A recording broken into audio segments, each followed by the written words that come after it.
Hello বন্ধুরা, দিলীপ কুন্ডু ফার্নিচারে তোমাদের স্বাগত জানাই। আজকে একটা পুরো ফিনিশিংয়ের কাজ দেখাচ্ছি। দেখো আমাদের হাতে গালা পালিশের কাজ চলছে। তোমাদেরকে যেটা সবসময় বলি যে আমাদের প্রত্যেকটা প্রোডাক্ট হাতে গালা পালিশ হয়, সেটাই তোমাদের সাথে তুলে ধরছি। দেখো এই খাটটা আমাদের জগন্নাথদা করছেন।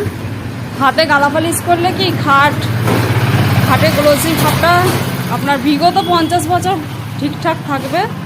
আর যারা পিউ পালিশ করে সেটার কোনো গ্যারান্টি থাকে না। যারা দিচ্ছে তারা একান্তই ভুল কথা বলে যে পিউ পালিশও থাকবে। ওটা 4-5 বছর পর ওটা উঠে যাবে। এইটা দেখুন হাতে গালা পালিশ চলছে, আমাদের জগন্নাথদা করছেন। একদম প্রুফ দেখাচ্ছি, আমরা কিছু লুকিয়ে ছুপিয়ে কাজ করি না। ফিটিংসও দেখেছি, এবার ফিনিশিং পালিশও কীভাবে করা হচ্ছে সেটাও দেখাচ্ছি। দেখুন এখনই একদম গ্লেজ দিচ্ছে, দেখুন। তো এইভাবেই গ্লোজি ভাবটা আনা হবে আর ফিনিশিং করা হবে গালা দিয়ে।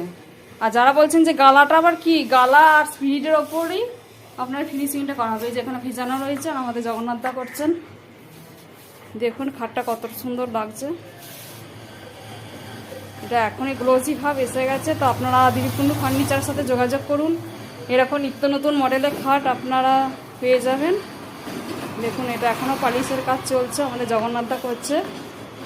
এবার দেখলেই বুঝতে পারবেন কিভাবে কি কাজকর্ম করা হয়। প্রত্যেকটা প্রুফ দেখিয়ে দিই আপনাদেরকে।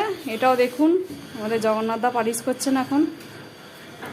এইভাবেই প্রত্যেকটা খাট, সাইড পাটি সমস্ত কিছু আমাদের ফিনিশিং করা হয়। তো আপনারা আসুন, এসে নিত্য নতুন মডেল দেখে যান। আর এই খাটটারই ফিটিংসটা আগের দিনে দেখেছেন, এটা এখন ফিনিশিংয়ের কাজ চলছে। তো ভিডিওটা ভালো লাগলে লাইক কমেন্ট শেয়ার করতে ভুলবেন না। দিলীপ কুন্ডু ফার্নিচার আপনারা চলে আসুন।